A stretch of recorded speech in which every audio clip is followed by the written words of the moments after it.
Pagi ini kami diperintahkan untuk mengambil apel karena rangkaian kegiatan dalam rangka Hari Ulang Tahun Polwan yang ke-74 tanggal 1 September 2022. Kegiatan yang sudah mengawali dalam rangka Hari Ulang Tahun Polwan ke-74.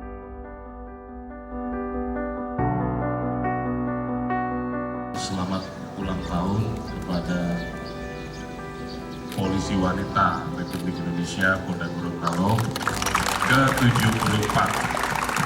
Semoga di hari jadi yang ke-74 ini polisi wanita menjadi polisi atau Polri yang presisi, Polwan yang siap mendukung pemulihan ekonomi dan reformasi struktural, mewujudkan Indonesia tangguh, Indonesia tumbuh.